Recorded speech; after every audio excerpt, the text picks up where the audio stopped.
What's up? This is Flex Wheeler with another episode of Flex for Life with the homie Greg, my co host. What's up? We are going to continue on the journey of discussing low T. Um, there's been millions, if not billions, of dollars spent on low T. And now, with a lot of centers where you can go and see a person, and even more so now where you can just do things online. Um, that I feel that it's necessary to continue educating people on the updates of what we're getting about low T. And we have some shockingly new information that's came out about married men, men who are fathers versus men who are not married and dating, where their levels are, and why some of these people hypothesis is of why there's a variant in testosterone, which I have a kind of a different outlook on why these reasons. But let's first go to some of these new foundings that we got. Right. And this, not to make anybody out there really depressed, but this is on top of the fact that's going to lower anyway with age. True. So we're just double whamming you here. True. But these are the studies that I pulled up. 5 peer-reviewed, published studies in medical journals that have basically shown the lowering of testosterone levels in men that are married under various circumstances. So this is not something we're anecdotally pulling out of our ass, because if you ask Flex and I, especially during our first marriages, when we were both competing in various, he was a bodybuilder, I was a kickboxer, our test levels are probably relatively normal or high. His was higher than mine, obviously. Yeah, mine was screaming. Yeah, mine was.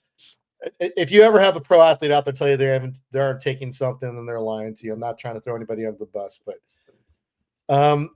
just to go down, first study, Burnham, he found that married men had 11 to 31% lower testosterone compared to single men, independent of age. This is not an age thing. This is just, if you're married, you're going to have lower testosterone on average. Next study, Gray, they found And I have that my, married I'll men, save it, but I have my hypothesis on that. But go ahead, I'll save it. it's not going to be a women neutering men kind of thing, is it? Well, No red pills today. yeah. Gray found that married men consistently had lower T than unmarried men across all cultures. So now it's not, something local to the United States or Canada or South Africa or anything along those lines. So it's very universal. Mazur and Michalik found that men who married had drops in T, but men who divorced, which we can both speak to, or became single for whatever reason, widower kind of situation, showed increased T levels afterwards. Not sure. I'm going to have to go read that one thoroughly to find out how they measured those things. So maybe there are people who are doing some kind of therapy prior to the divorce. Before, yeah. Gettler found the men who became Gettler found that men who became fathers had a 34% drop in T compared to men who remained single or childless. So that included married men who did not have children.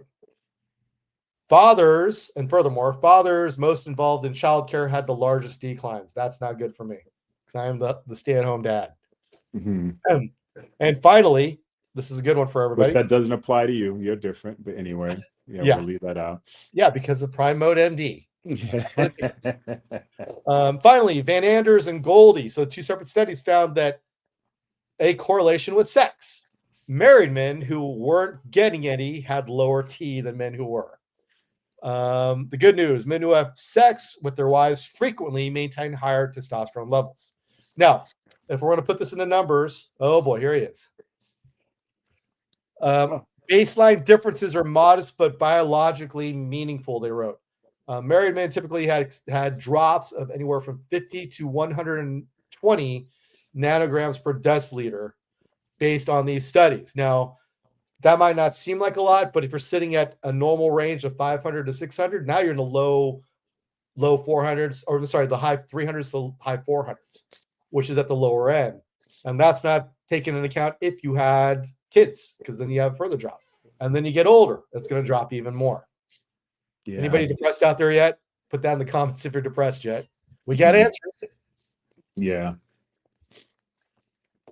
But yeah, that's kind of, you want to hear their hypothesis on why? Yeah, because I like to match that up against mine. Okay. Mine is trial based, not a Okay. hypothesis. Yeah. They wrote, they hypothesized that it appeared to be an evolutionary adaptive trait, meaning the higher testosterone levels as we're younger. And again, you got to correlate that with, it's raging in your late teens, early 20s, and then there's a slight and gradual decline as you age after that. But I'm wondering if that goes back to evolution, as far as, we're meant to have children in those age groups versus later when we're 30 or 40, which becomes, age 35, a female who gets pregnant is considered a geriatric pregnancy now. Wow. Now, the idea is you're all tested up because it helps to maintain a useful and attractive build in males. And you do see the change. They don't call them dad bods for no reason. So it's useful and attractive traits, including aggressiveness, seeking out a mate, that kind of thing. And then once you're married, basically they're theorizing testosterone says, I've done my job. I'm out of here. We're good to go. My job is done. It's kind of like your accountant after you file your taxes. His job is done. He's out of there. Now the drop in T has some positive effects. They hypothesize, because again, now you're less likely to stray because your test levels are lower, and we can both attest like that part. We can both say that, the higher test levels are, let's say if we're in a cycle getting ready for a show or something, you can't get enough, I guess is the best way to put it. Yeah. And the lower levels, basically that they take that away from us. And we could probably attest to that also coming off the stuff. You don't have as much of a drive. Yeah. They also feel like that lower level, your estrogen kicks up a little bit. You become a little bit more of a more emotional and positive caregiver for your children or your family or your wife even. So fatherhood with lower T's has some positive traits, and there's actually studies that show that. They'll also be less aggressive, which could reduce marital conflict. Obviously, they don't live in our current day and age. Maybe that'll help. On the flip side, though, we go back to the whole dad bod thing, and I kind of brought up a family member of mine who almost fits the bill to a T. Lower testosterone comes with its own health issues. It's easier to gain fat.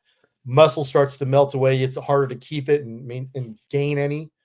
And it is associated with the levels of depression, lower libido, which that might be kind of the 50-50 thing. It could be a good thing if you don't want someone to stray, and less drive in general. And it's just not there's a lot of things, negative things we can attribute to lower testosterone. So that's what the science hypothesis is saying.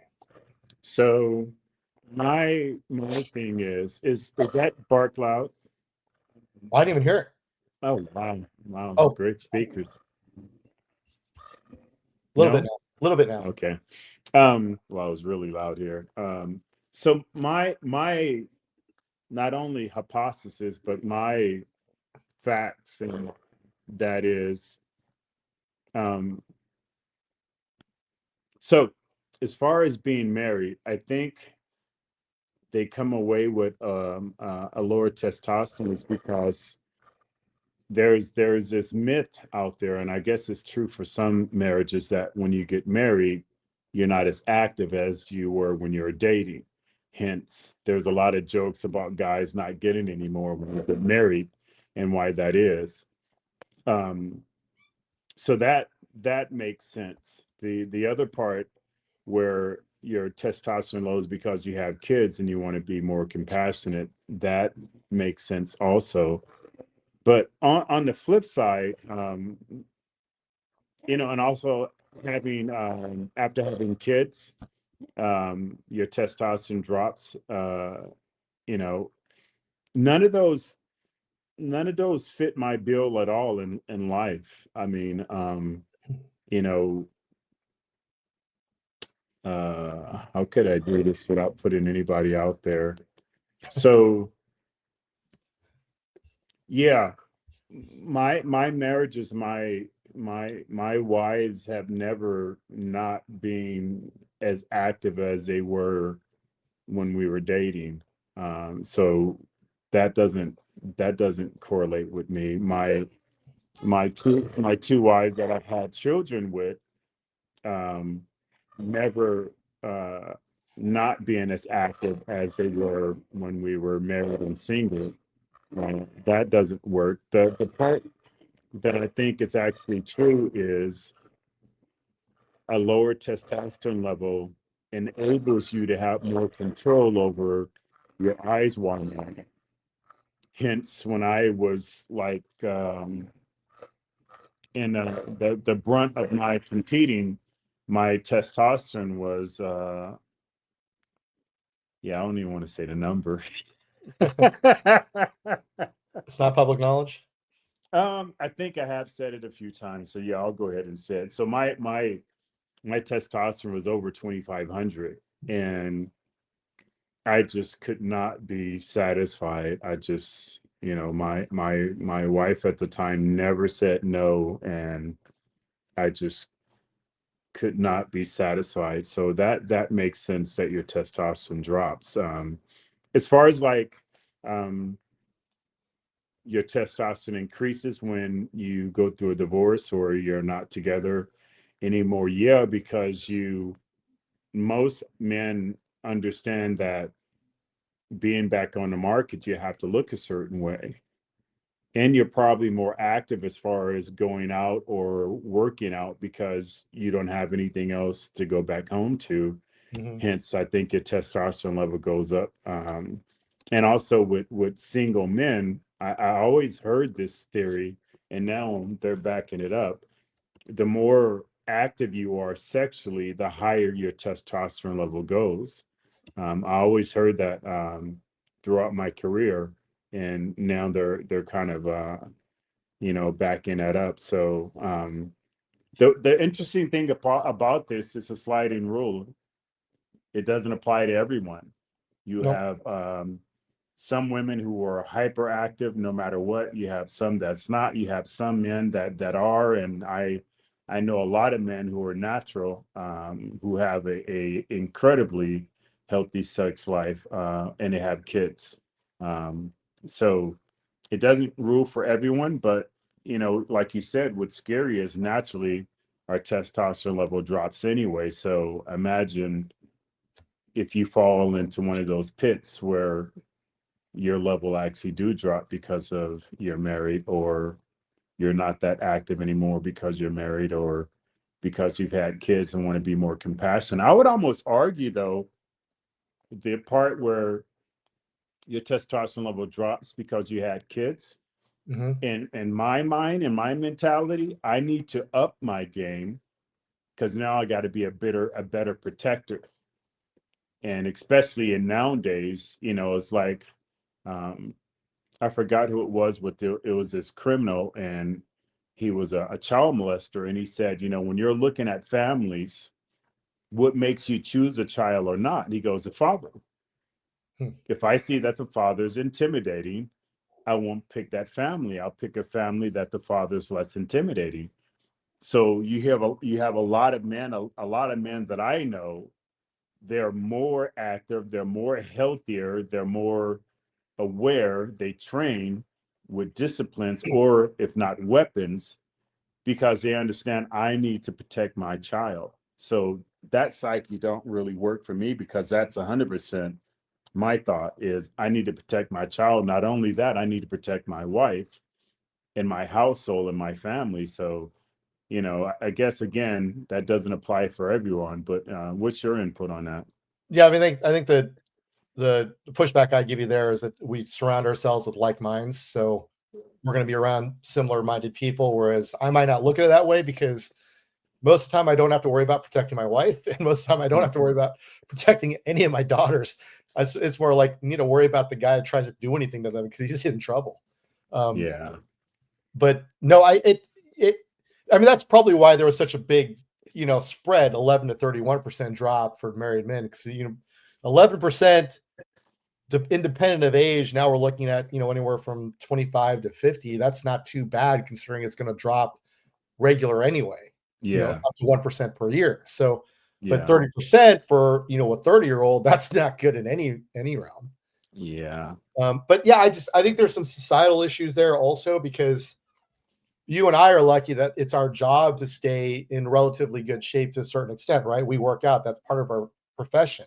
Yeah. Whereas you got someone who, like my former father-in-law, who was a journeyman carpenter that puts in 10, 12 hours a day, and then Yeah. comes home, he had 4 kids. Yeah. So, being able to put a workout in even 3 days a week, or watch what he eats, which he never did. And he ended up retiring because of injuries that were just sustained over years. His statement to me is always, "My work is my workout." I'm like, that's your baseline. Yeah. That's like, you have to do a little bit more, which is the Yeah. overload. This is basic English, dude, which I Right. like him for. But it's societal, right? Society made him believe this is good enough, which it definitely wasn't, because he retired early because his back wouldn't hold up. Right. But I can guarantee you, just knowing him, even though he was divorced when I first met him, I would guarantee you, just looking at him, especially with his nutrition, the way he slept, his testosterone was hypogonadal. He was below 300. And he was, it should be lower because he was 50 years old or so when I first met him, but I guarantee it was lower than what would be acceptable. So I don't know. Yeah. Like you said, there's people that, I think mine probably stayed normal both, through both marriages, even without any extra help, because all those things that they talked about didn't happen to me. I didn't gain weight. I didn't gain belly fat. I kept muscle. I kept working out though, so that probably helped. And I had certain needs that, kept it normal. Yeah. So that probably helped. Because like I said, if you're having regular sex, even married, testosterone levels on average stayed higher. Yeah. So there are the outliers, but my problem is these reports or these studies are showing that, across all ages, across all cultures, on average, it's going to lower, and you need to deal with that, because there are health issues that come along with it outside of all that. Sure. Yeah. And that was one of the scariest things. Like when I found out that that I had low T, I was happy with it, because I was like, hey, I'm okay. I don't want to have to stick myself. I'm happy I don't have to stick myself for the rest of my life. And when he told me about, no, he goes, you have to for these medical reasons, I was like, what? And I was like, so really? So now I have to do this for health reasons for the rest of my life? And he's like, yeah, that's the consequences of your actions, when you're younger. But, I will say also, that's not for everyone. I know people who took way more than I did, who has a natural testosterone now, and they don't have to take anything. So again, Really? it's like, oh yeah, I won't name them because I don't want to put them out there, but yeah, they're actual people you competed with. Trained Wow. with. Yeah, trained Because for a fact they were utilizing. Oh yeah. No, it was actually people that I trained with, that I know have natural testosterone now, and they don't have to take a hormone replacement or anything like that. So again, it just doesn't apply to everyone, and you have these freaks out here and these people who just break, they break the rule of law, or scientists, science. And we see that in every facet where people just don't fit into a certain group. What they are able to do is like unhuman, compared to other people. So I get it. I get it. Interesting thing that I looked up to kind of, the outlier situation, because you have married professional athletes, and typically male professional athletes will typically have a higher testosterone level for performance reasons. Yeah. Now they're not able to get actual statistical relevantly so there's some anecdotal evidence that reports that 80 to 90% of male professional athletes have cheated at least once on their spouse. which kind of goes along with the high testosterone levels and looking, right? Mm. Now they said they can't go off that specifically because no one's going to admit to it for the most part, even in blind studies. A general population, though, admitting to cheating, it sits at 50% of all males in most studies, so it's higher. So we can kind of attribute that to the higher test levels, possibly, right? Now, what they do look at, though, this is actually, depending on the decade you look at, this is actually set numbers they can look at. Depending on the decade, an average of 60 to 80% of male professional athletes that have been linked to some sort of infidelity have been divorced. And you and I are both former professional athletes, and we've both been divorced. So there we go. Yeah. But There's have this panel right now. Have you ever heard? I've seen studies where they have proven, because it was like, me and my wife, we always get into an argument like that because they're like, well, how can they say that? Because they didn't talk to all men or all women. I'm like, well, it's like based on, like, when you take blood pressure, you take it for a certain amount of minutes and then you calibrate.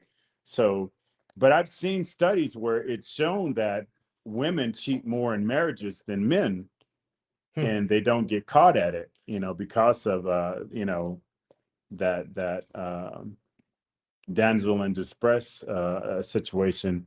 And they've actually had women. I've seen actual panels where women actually talked about, they cheat more than men do, and they're always searching. And thank God I never knew or dated a woman like that, but they're always searching for an upgrade. Hence, that's why they'll leave a marriage where they have children and a good husband who's working, and they'll upgrade for a younger or a husband that's more rich, that can buy them more things, especially in today's world. I didn't look that one up. Sorry, I didn't have it. Yeah, no. I can say, I mean, just pure 100% disclosure. My first marriage, we should have never been married in the first place.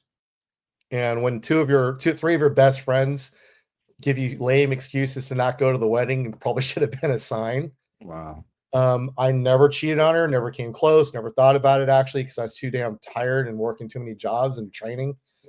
So it wasn't factoring in, and I was trying to win a world title at that time. I don't know about the other way around. Someone who constantly accused me of having a wandering eye, that's usually a telltale sign. Yeah. So I don't know. In all honesty, in hindsight, I don't think I ever cared, which is weird. Wow. Hopefully she watches this, so she hears that again. But I'll send her the clip. But no, I mean, in that case, I just think it was just not meant to be to begin with. Yeah, we could have saved ourselves a lot of money. So I don't know. I can't. It's not saying that all the 60-80% of those divorces occur because of infidelity. I'm sure there's 1,000 different reasons amongst those 60%. Sure, this divorce is very nuanced, but I mean, this is going. I did not look up, in full disclosure, I did not look up the study in reverse to see what female professional athletes, if they had those same numbers. Yeah, and you know what? It's weird because, like, on the defense and the prosecuting team, they always find these professional witnesses. Yeah.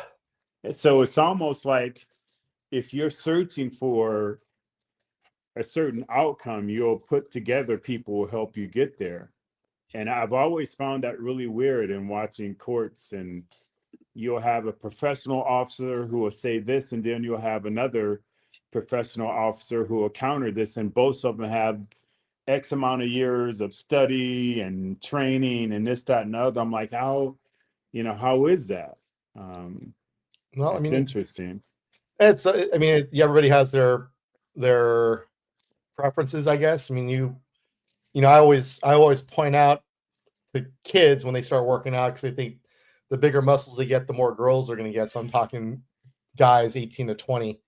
Yeah, which isn't true. Dating, I'm getting those questions all the time, and I got lucky.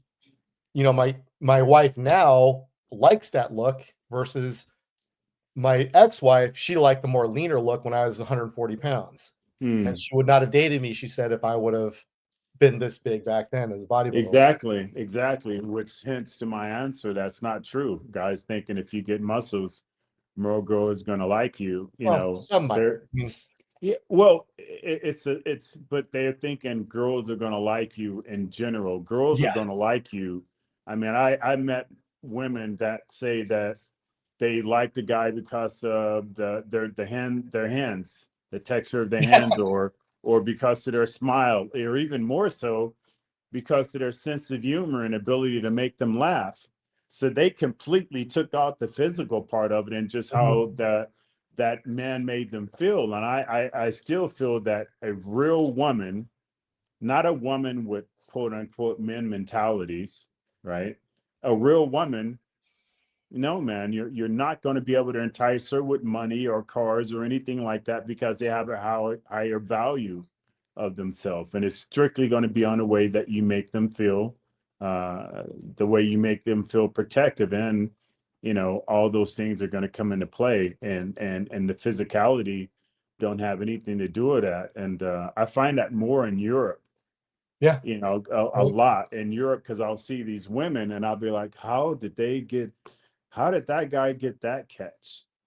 And it just, that whole thing really doesn't appeal to them. But I tell you, it's different now, especially when you see on the internet, that's all women are talking about. What can you give me? What can you buy me? What lifestyle can you provide for me? And again, I just don't feel that's the quality of a true woman. It's not going to be that way. Well, I mean, with guys, we're a lot more simple to figure out, right? It's especially in our 20s, it's who looks good in the bikini and you're good to go. Yeah. I Yeah, but agree. just to put it in perspective, you and I have been working out since the late 80s, early 90s. Yeah, 70s Um, for me. well, 80s for me. With that, started with that mindset. In all those years, I had one female, unsolicited, not a bodybuilding fan of any type, compliment my physique. And that was recently. That was in the Wow. past 3 months. One? One. Wow. Unsolicited, right? Because girls don't, most of the time they're trying to avoid guys in the gym because they really are there for the most part to work out, Yeah. or they're with their friends or they might see someone else. But Depending no, on what gym you're at. You go to Gold's Gym, Venice is different. okay. No, this is in San Jose. Yeah. So, so there's your hint, guys. Go to Gold's Gym in Venice and you'll have a better chance. Wow. Man. Yeah. It's crazy. So I guess I'd say at a regular gym, but what I guess, we can't really argue. I mean, you more so surround yourself with a different type of person with a different mindset. And I would be considered one of those people with that different mindset for the most part.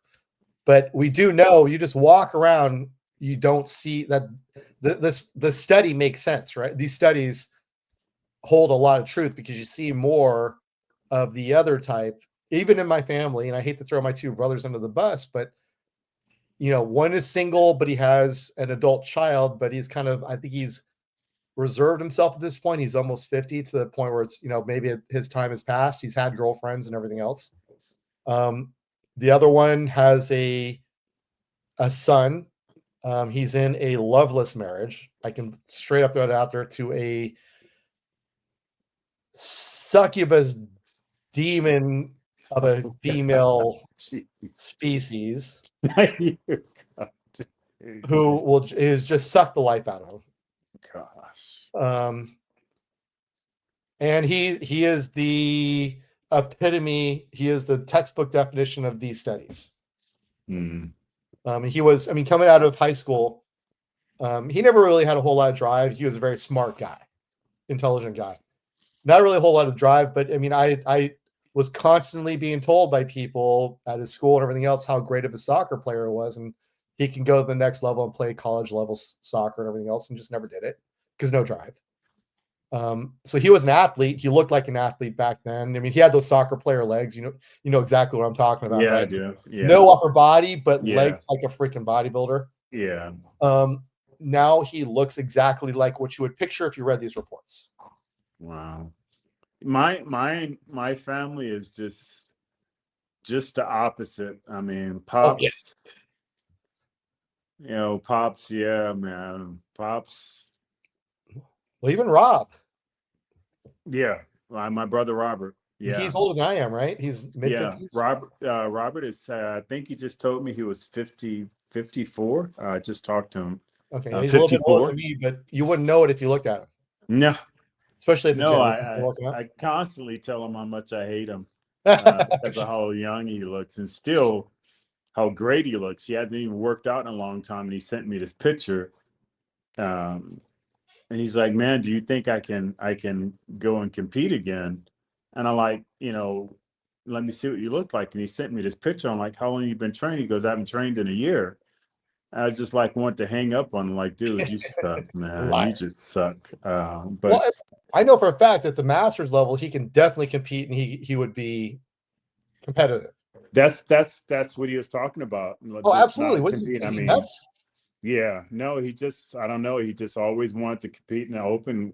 And I was like, no, there's actually now like Masters Olympia, and the guys are making okay money, and he's like, man, I'm in. So yeah, I guess it's just hereditary. And you know what? I think also just Achilles. I think it's hereditary on sex drive, libido for men and women. I don't think it really, looking at it more so, I don't think it really boils down to these results that they are coming up with. I think it has to really do with their, what's the word I'm looking for? Geez. Lifestyle? No, just their heritage, Oh, okay. their gene pool. I mean, I just think that and they're in certain people's DNA, they're just more likely to be hyper sexually active, and then certain people's DNA is not. I think I'd be really interested if they didn't do a study just on what people said, but actually did a blood workup on that, because I think it would come out to be have to do a lot more with that. I just in my lifestyle, I just don't see that. In my family Yeah. tree, all the men are very active, and they're up in age. I mean, come on, man. My dad, I think my youngest brother is a year older than my son, my first son, which my first son is, I think Kenan is now like 34 or something like that. So my father had him when he was in his late 60s or something like that. Oh, Because shit. my dad is 83 now. And Pops is still Pops, man. What- Jeez. Yeah, and even So, your other pops, for your former pops. I mean, yeah. Paul, Oh even in his God. later years when he wasn't as healthy as he could have been, when he Yeah. rolled his sleeves up, you could. I mean, obviously he's an outlier, right? I mean, he's Mr. Yeah. Universe. Did he win Yeah. Mr. Universe or I'm Mr. not USA? sure. I'm not sure. I'm not But he won sure. some titles. Yeah, he won some titles, and he won some powerlifting titles, more Yeah, so he was a more different human being powerlifting. just in general. But Yeah. I mean, just to throw this out there, I mean, Burnham, Gray, Mazur, all those guys, they're not causing anything. They're just looking at data and Sure. putting it out there. So Sure. I would most put this on society in general, saying that, obviously you don't want to. I mean, I'm trying to think of myself. I don't want, like I keep in the back of my head, I don't want to get to that age with my wife who she is now your typical 54-year-old female either, right? Or Mm, typical female in general. But mm. I said I don't want to get to that point where we're the same, that you're a stereotypical old couple with the same white hairdo, wearing the same clothes, looking like you're at best gender fluid, Yeah. could be cousins, Yeah. and you don't even hold hands, and you sleep in two separate twin beds. And Yeah. I Yeah. don't want that's a stereotype though, right? Because they put It it on is. TVs and stuff. It is. And I It remember is. I sent you guys all that meme with the TV characters that were younger than us, Yeah. like Mr. Roper, like Flo from freaking Yeah. Alice, and the grandfather from Cocoon, and that's what we had growing up in our heads, what we should look like at this age, and Yeah. what we do. And I don't want to be the guy that wears a short sleeve Hawaiian button-up Button shirt, I down. tuck into my shorts with a belt, and wear black shoes with it. Yeah, yeah. But you know what? What's interesting, Greg, is this is like delicate, insane, but our TV when we were younger was more of a certain race that we seen. And saying that, yeah, we got this ideal that, oh, when you get married, you're not going to get any more. But that was a certain race that came from, Right. which again, I think it just has to do with your genetic gene pool and your historic bloodline. Because I mean, just on the other side of that, you hear, always Italian women, how fiery they are, and how spicy they are, and how active they are, regardless of their age, and that's always the kind of laugh for them, the punchline for them. So again, it's the complete opposite. So you also got to kind of, again, like I said, I just really wonder where did they pull these numbers from, and how racial diverse were they? And Well, that I was the just gray really, one. He said it was across all cultures around the world. So that was one of them, though. That was just one. yeah, yeah. Well, that's good. That's good. But then that doesn't tell you which higher version, True. you Well, know. if you're going with the best, I mean, this is 54. Yeah, Sofia Vergara. As much as I yeah. can't stand her accent, she's I 54 think years old. How I old is think J Lo she, now? yeah, I think she plays up on her accent, just like She Arnold. doesn't. I don't think she does. But even Paul Rudd, who's going to be playing Ant-Man once again in the next two Avengers films, he's 56. Yeah, like I said, you have these people that don't obey the laws of science or aging.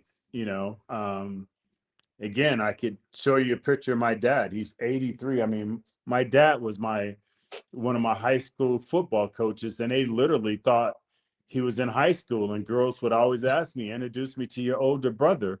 Oh my And god! I would damn near cry, like, that's my dad, like I'm insulted.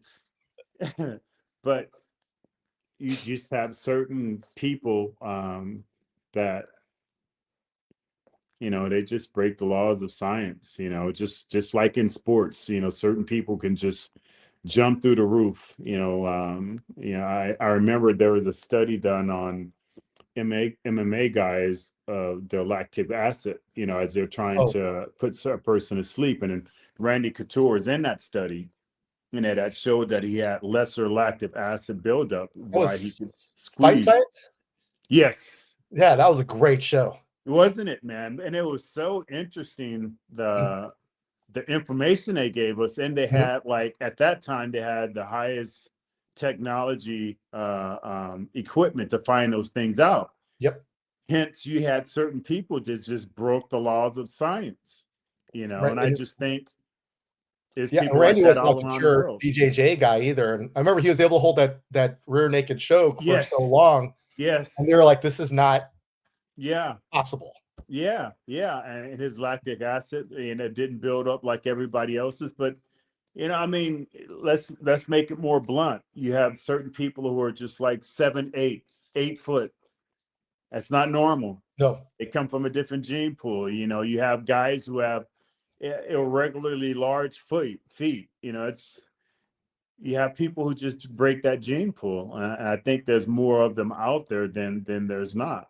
Right. Well, I mean, that the one thing I want to throw out there 1000% that sports, especially athletics, especially competitive athletics, there's absolutely a genetic advantage that the most successful athletes have. Yeah. You had the whole myostatin thing, right? Yeah. Michael Phelps, his wingspan as a swimmer is absolutely ridiculous. Yeah. And if Shaq was only 6 feet tall, he would not be Shaq, No, especially with no, that free throw. no. And it's weird that you have, I mean, Michael Jordan, Kobe Bryant, Larry Bird. We can go on and on. We can go on and on in tennis with Venus and her sister and all these people. But what's crazy is you have certain people who found the right sport that supported their talent. But Shaquille could have never been a professional skateboarder. But Charles Barkley was not gonna be a golfer. Yeah. But they found it. Michael Phelps, with his wingspan and everything, he found the right sport that highlighted his strengths. Where, kind of like I've always said, in bodybuilding, it's different because anyone can go and do it, but that doesn't mean anyone should stand on stage. And there lies where our sport kind of gets a black eye, because people will invest everything into the sport and, like, I love this, I'll do anything. And it's kind of like Dorian said, a smaller bag of garbage becomes a bigger bag of garbage. Where, as a professional athlete in any other sport, you can't even get there. You can't even get off the collegiate level if you're not special. Right. Well, I was going to present to you that idea for our show coming up and try to get a couple of guys on there, because that's becoming a thing right now that I'm really kind of, you saw me cringe when you brought that whole idea up just now. Yeah. But yeah, I mean, so we got the outliers. Unfortunately, society, everything else, the grand majority of the people, of these dads, these married fathers out there, are going to be the Al Bundys, who, Al Bundy, he was, Polk High, 6 touchdowns in one game. That's probably the best example of it, what Al Bundy turned into after being a decent, an athletic guy, according to the characterization of him. Yeah. What he became later, married with children. So what are the answers here? I mean, it's got to be a lifestyle. I mean, we're going to get into Primo to MD, obviously. Yeah. But even with Paul Bundy, Al Bundy, Al Bundy, Al Bundy, they alluded to how his wife looked, right? They alluded to how actually active she wanted to be, which goes against the studies, because she had children, yet she always was portrayed to be hyperactive, and she looked amazing. So that went against the studies where, Bundy didn't. So interesting. But I mean, obviously, going off the final study with Anders and Goldie, having an active sex life is going to be a positive. You can only see how that would be positive. Of course, yeah. And then we also know that they're exercise, but specifically weightlifting or some kind of resistance training, has been shown in other studies to increase testosterone production, because it kind of has to. Yeah. So those are, I mean, we also know there's vitamins and mineral deficiencies that every American typically has that can help. So magnesium, vitamin D, those things. I don't think that's anything you wouldn't recommend, just in general anyway. No, not at all. And I mean, regardless if you caused it like I did because of, utilization of sports technology drugs, it's a natural phenomenon that's going to happen anyway. These studies are showing how different scenarios could potentially increase that, but regardless, it's a natural phenomenon that's going to happen anyway. And that's why, I highly suggest you go to Prime Mode MD to have your blood work done to see where your levels are, and then you can actually have a physician help you in choosing what type of medical intervention medical intervention that you can have to your options. It's just a healthy thing to do, and like studies have shown, if you don't, there's some really, really life-threatening scenarios that can come upon you if you don't. That's what I was hoping you bring up, because I mean, throw out everything else. I think it's as important to look your best, but that's just a personal thing for me. Not to have the dad bod, to have some, intimate time with your significant other, wife, whatever, because I think that's important to the marriage as well. But Sure. you went through a situation where you were actually happy when you found your testosterone had dropped post competition. You told me the story. Yeah. And you were like ready to go. You're like, I'm ready to go out of my life. But your doctor said, No. Yeah. And he's like, no, there's some medical problems that's going to come up that I'd already had started with depression, with body fat, my contour, energy level. And then he told me about mental problems and bone density. And I was like, okay, I have no choice but to do those things. So, like I said, it doesn't matter whether you want to be more active or look good or anything. It's a point of life or death, or quality of life, And again, I suggest you go to Prime Mode MD, have your blood work done, and see where you're at, because it can definitely help you live a better life, and a healthier life, and an active life. And I would highly guess that most men over the age of 50, and I'd even go as low as 45, you're going to have a deficit in your hormone. It's going to be a natural drop. Of course, like I said, there's some men out there that just break that mold and they'll still be in the high levels, but the majority of men out there are not going to. But hey, listen, it's your life. Why wouldn't you want to find out? yeah, Why wouldn't you want to find out? It has to do with quality of life and how long you can actually be here and live a healthy life. I'm surprised more doctors, actually, I'm not surprised, but more doctors this should be part of the regular process along with, prostate exams and poop checks for colorectal diseases and that kind of thing. This should be along with it. Yeah, I just all my doctors, even back to what was it, 20? No, I think what was it, yeah, it was like 2022 when I found out my levels were down to 79, which is like, yeah, really, That's low. um, yeah, that's That should be non-existent. 2,500. Yeah, talk about a whole different man.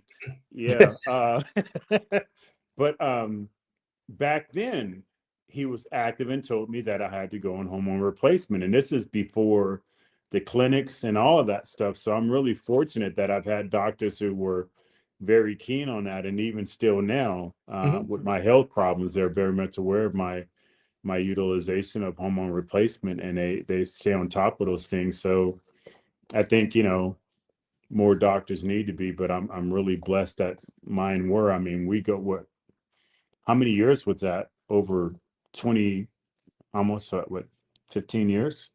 2022? 2012, you mean? Yeah, 20. Yeah, Or 20? no. Yeah, 2023. Okay, so it's a while. But I mean, Yeah. what we offer, and here's the thing, I know we're offering something a little bit different. I can speak to this directly because I run the company. But Prime Mode MD, it's not just, blanket prescription from a physician that you meet online like you would with some of the other companies out there. You're paired along with a wellness personal trainer, fitness coach, and a endocrinologist physician on our network. We will figure out the best plan for you. That might not even it might be something where it might not actually include actual testosterone injections or creams, because we actually have some other substances like HCG and gonadotropin that actually stimulates your own natural production in a different way. And we'll probably pair that together with some vitamins, pharmaceutical grade vitamins and minerals to Yeah. get that in to support it. But along with along with that, you would get also the Flex Wheeler Development System training and nutrition app. So we work on your lifestyle and nutrition as well. And there is constant touches from there. So there's going to be Zoom meetings with other people in the program that include myself and Flex. So you can ask us questions. We can work through some issues because it's a lifestyle change. So it's going to take some Yeah. time. And you know what? That's the key word. This isn't an easy fix. This isn't a one-time shot. This is a lifestyle that you have to change your lifestyle. You have to be disciplined, but also you have to be educated on those things. And that's where we come in. But we can't make you be disciplined. You Yep. know, we'll check on you. We'll have the app will actually send you messages and Yep. stuff like that. But that discipline has to come from you, and that discipline needs to be, um, if you're the breadwinner for your family, you need to take care of yourself in order to be able to take care of your family, to be able to take care of your kids, your wife, and your household. You have to put yourself in a position of winning. And even if you're not, even if it's 50-50, think of a situation where you lose 50% of your income for the household. That's just as devastating. Yeah, But especially in speaking today's of discipline, Flex, moving on to our final quick topic. Normally, I'd say I'm going to try to approach this delicately, but that's not me, so I'm not going to do that. No, it isn't you. The fat acceptance movement is, there are parts of it I like, but otherwise it's complete bullshit with the way it's being done. Let's go that way. Now I'm going to put a little thing up on I found. The fat acceptance movement, there's some great parts of this, right? I mean, no one should be bullied for how they look. No. Being overweight, if they're in the gym, this is the part I really hate. And I'm seeing a lot. I mean, this is where Joey Swoles is getting doing some good stuff when people are filming someone who might be overweight in the gym. That person has made that choice. They've made that's the discipline. They're showing up. Yeah, they're in there to better themselves. Where else are they supposed to be? Right. And I mean, part of the body positivity movement, I mean, all humans deserve respect and dignity. 1000%. For me, that goes as far as that person who was doing time in a penitentiary. Agree. They are paying back the house for their crimes. They deserve respect and dignity as well. They've lost their freedom. They're paying back the public. So they deserve everything. Discrimination is a real thing, and it is wrong for any reason. Now, I won't go as far as to say that airlines should be making seats bigger for them specifically or changing their structure.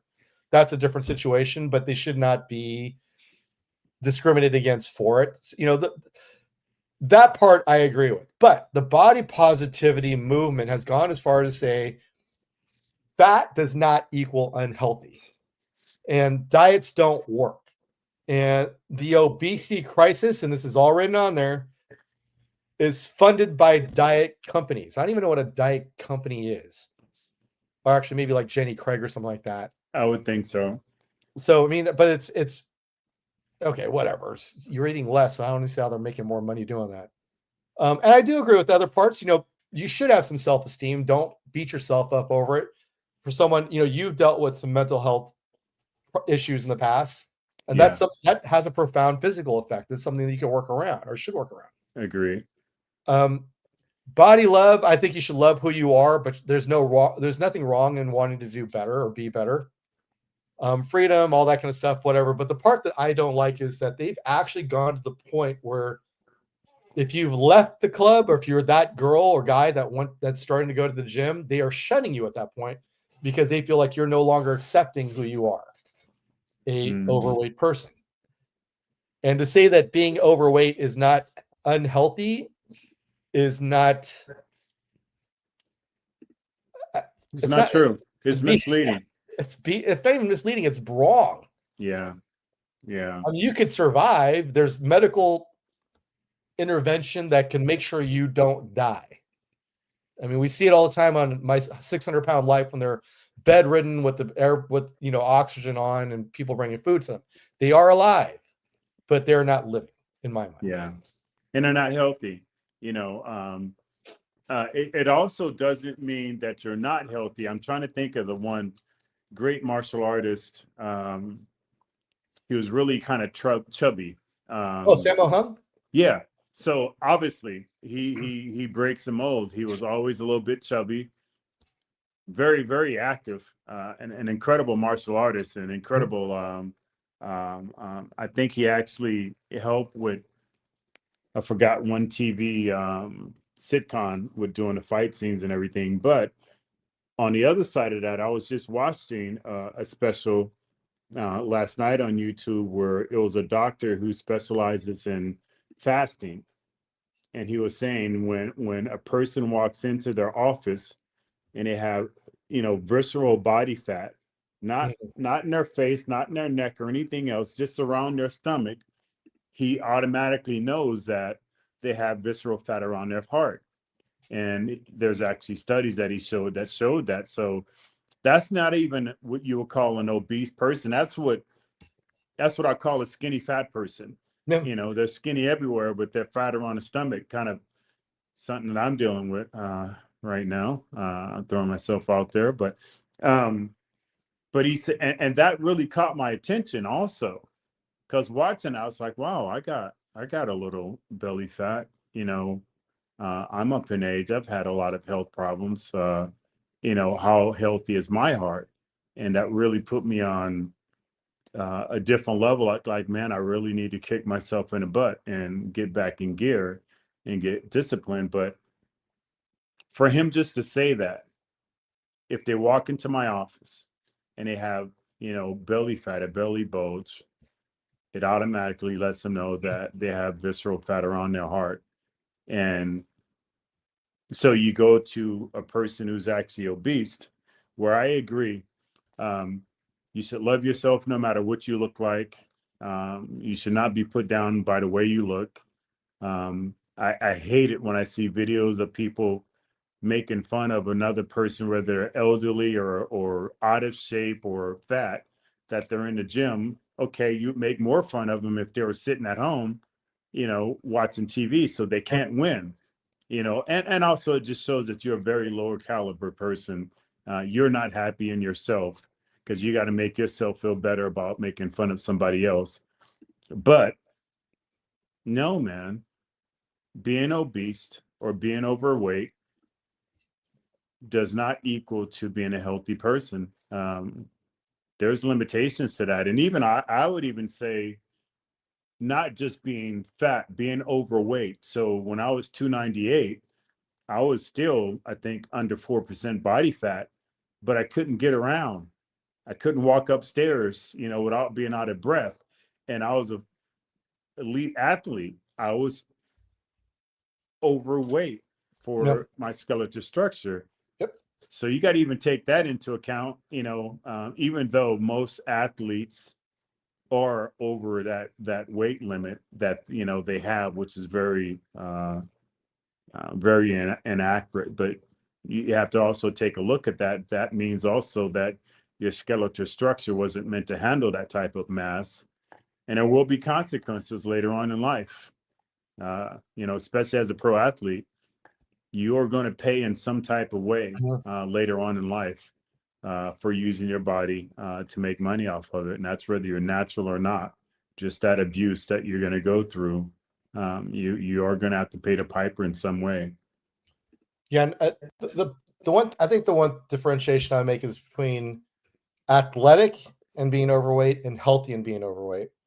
Because obviously people always bring up Lizzo and how athletic she dances and plays various instruments and sings for 2-hour sets. But even she's trying to lose weight, I think, right now. But at the same time, every medical journal, every medical organization will tell you that you can still have relatively healthy biomarkers, especially at the younger ages, if you're overweight, even not obese, but just overweight. But if things don't change, those biomarkers will get worse over time. So, your cholesterol levels, your blood pressure will change over time. It will get higher because your heart is having to push blood around a much larger body. That takes more effort. And everything else will change. And then you brought up one thing that I saw one argument happen online about this body positive influencer who does a lot of running, which you think it just in and of itself is a good thing, but you have to look at the joint damage to your hip, back, knees, and ankles of running, which is bad in general, in my opinion, for most people. Even elite level distance runners, you see how messed up they are after they do their races. Their hips and their knees and their ankles hurt. Their feet hurt. Now you add a whole bunch of extra weight. You're just compounding the impact on every step. That's not going to be good in the long run. That's going to catch up to you. Yeah. I've also heard the study where long distance runners have a certain amount of higher body fat versus sprinters who have a lower body fat and more Yeah. lean. I mean, a runner, I don't recall seeing a long distance runner with great abs or lean legs or just a lean structure, where you see sprinters obviously have a very lean body, and I heard it's because of the activity that they do. Short bursts of Mhm. energy burns more body fat. When you get into a rhythmic motion of long distance running, the body gets comfortable and it doesn't have to push itself. So it's interesting now that there's actually studies that shows that. But Yeah. you go and look at any long distance runner, they won't be obese or anything like that, but they won't be lean. They'll have a very uh, you know, fatty type exterior, being nice about it. Yeah, well, I mean, they're geared towards being more long distance, so they're gonna have more type 1 fibers that are not don't give you that lean look. So, I mean, then again, I mean, there's always outliers on those areas as well. I mean, but I mean, it just in general, we already know that inflammation plays an issue with a lot of our health problems, Sure. and being just overweight in and of itself, like you got the rudder situation, is going to be inflammation there, but excess body fat triggers a metabolic response that causes inflammation anyway. Yeah. So, in her situation where she doesn't care if she loses weight or not, she's going to keep doing these distance running situations. It's going to be a double whammy, and at some point, it's going to catch up to her. But like I said, there's always these outliers. I mean, in the Super Size Me film from 20 years ago, he highlighted that one guy that eats a Big Mac from McDonald's 2 times a day, every day, and his health markers are fine. Is that saying it's fine for everybody to do that? Hell no. Yeah. Yeah. You have these people who just breaks the laws of science. You can't, you can't symbolize because there's genetic freaks out Yeah. there that just doesn't go with the laws of gravity or anything. You can't base your life off of them. Chances are you're not one of them. If you're even in a conversation that you need to lose weight or you need to do more active, you already know that you're not one of those people. So it's like you can't go and baseline your life off of the character Superman. He's Superman. He doesn't get hurt, except with kryptonite. So you can't use him as a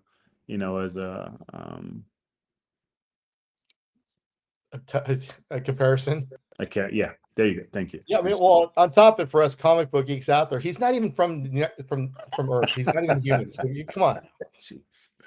But I mean, kind of where What's I'm getting your with this one, I might bring this next one up, put this on the agenda for the next couple weeks. I mean, we all know where this is originally coming from, right? They're being shut. There's some societal issues that they're having as far as being accepted. The vast majority of the body positivity industry is female, so um, I'm sorry to say there is some architectural evolutionary things that go along with who people are attracted to. And I think it comes down to procreation. And you're trying to get the best genes to pair with your genes for the most, you know, the best possible outcome with children. And when you see someone, let's say they're not even, you see someone who's sickly or is overweight or is older or has some issues. You get older, we already know that there's issues with procreation because of just genetics. And if a 35-year-old is considered a geriatric pregnancy, older than that there's going to be some issues along with it. So, I mean, we had the twins. Chrissy was over 35, constant testing to make sure everything was fine. yeah. And that's genetic situation. If she was under 35, they wouldn't have done those things. Yeah. So to say, being overweight, and I hate to put it this way, have you ever seen two overweight people have a skinny child? No. Can't think of it. No. Or when you see a fat kid, have you ever seen two skinny parents walk up? Very seldom. Then you Very ask me seldom. about Very seldom. I've seen it, but very seldom. And, right, and and it's not that child was born fat. it's their eating habits that the parents allowed them to eat, which caused them to be overweight. Right. But at the same time, I mean, not to toot my own horn, but I mean, does it surprise you that my daughters are the way they are, knowing their parents? No, because of Chrissy. Thanks. But can you say that they are? I mean, I can't say that I hawk over every single bite that goes in their mouths. I mean, yesterday I brought them home from school. They had a practice they had to go to. I said, make sure you get something to eat. Kendall went to freaking Cheeto fries for the hour. And I know for a fact they don't, they're not doing a food log and nutrition journal and weighing out everything. And, they still haven't hit 100 pounds yet. Yeah. That's hereditary and that's genetics. Right. That's what I'm saying. So there's some issue. There's a reason why. And, I hate the other movement that I hate is when they try to say that, marketing and industry determines what we find attractive. That's bullshit too. Because they tried to push a whole bunch of people on us in magazines and stuff, and they felt a certain look. because it didn't work. Yeah.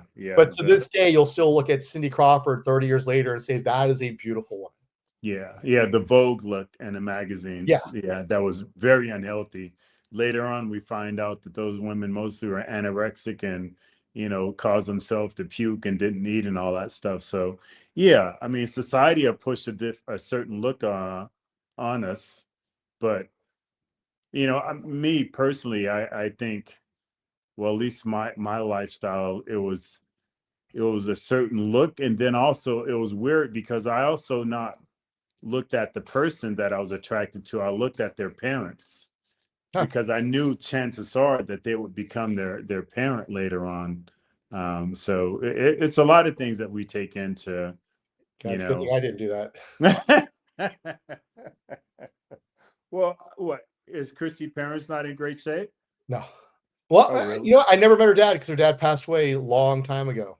But just looking at her mom and her sisters, I still wonder if they brought home the wrong baby. No, I heard you say that before. Yeah. Well, I mean, she's just different. Went into the military, went into law enforcement.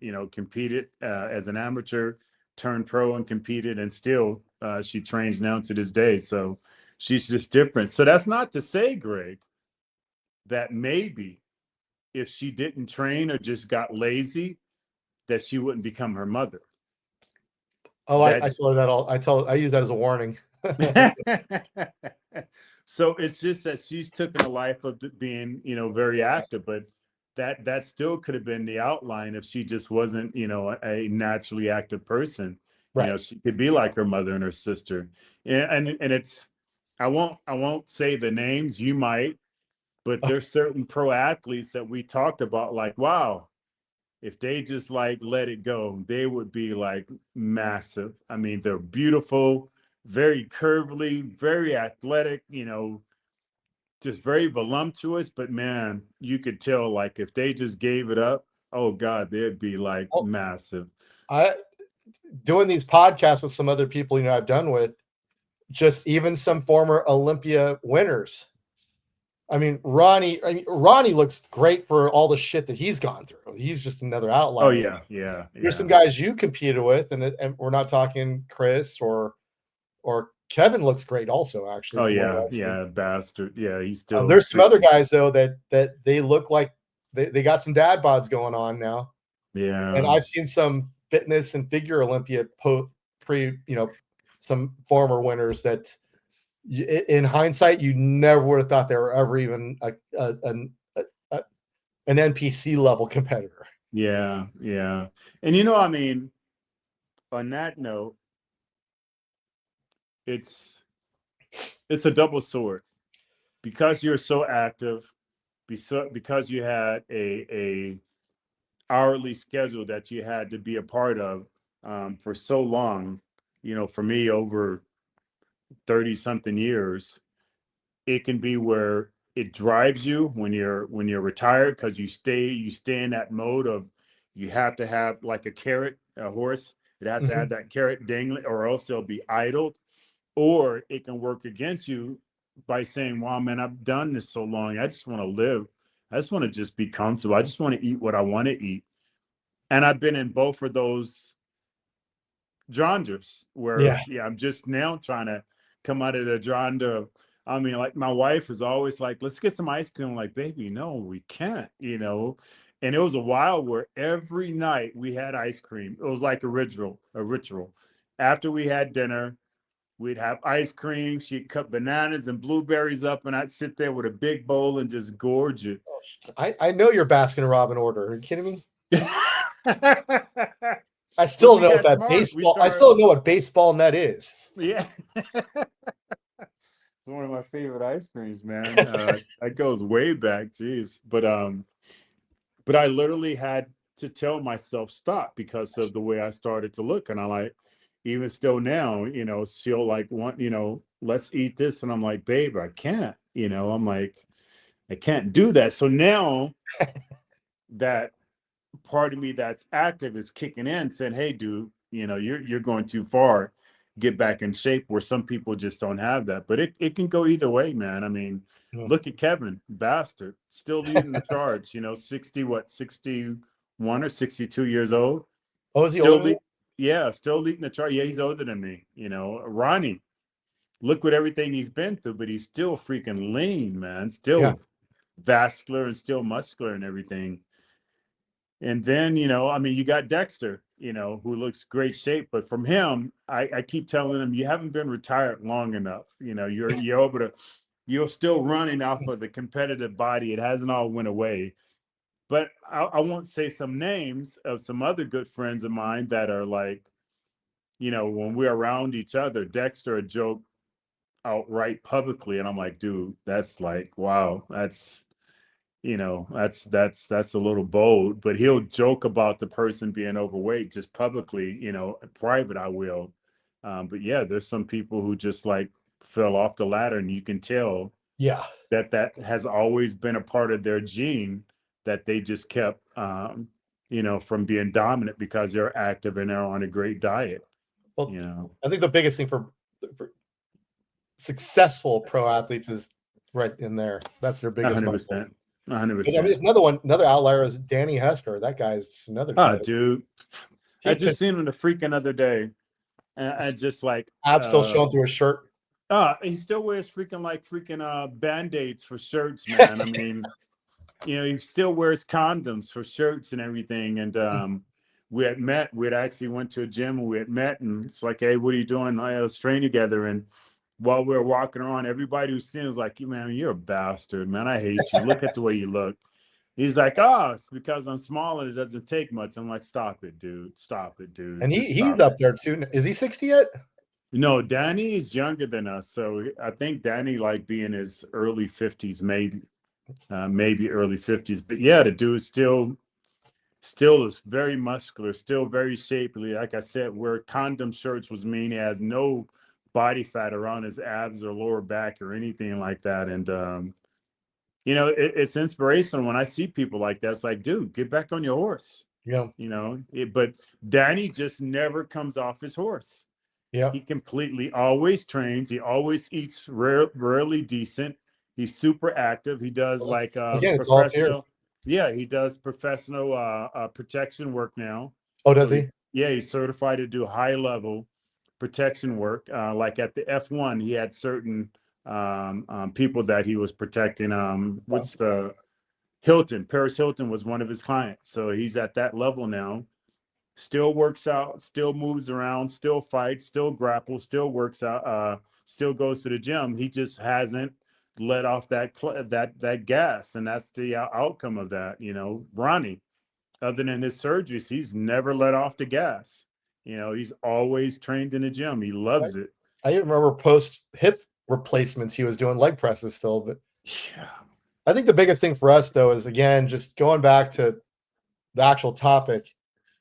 That can't be. I mean, obviously, don't hate yourself, but maybe strive for a little bit more because I guarantee you, I don't care what your health biomarkers look like now when you get your yearly physical, it's going to change and your joints are going to hurt.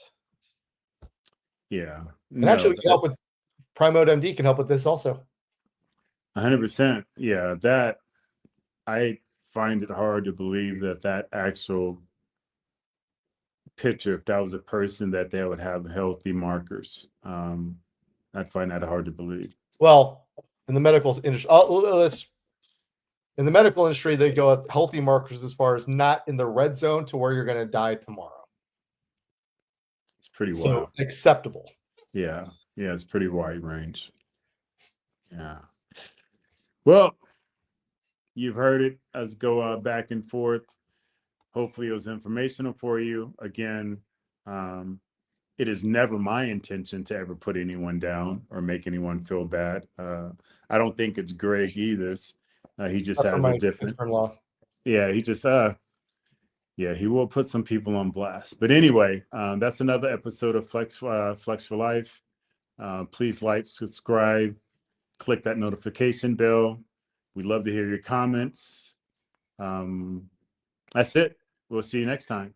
Flex Wheeler, great. Let's go.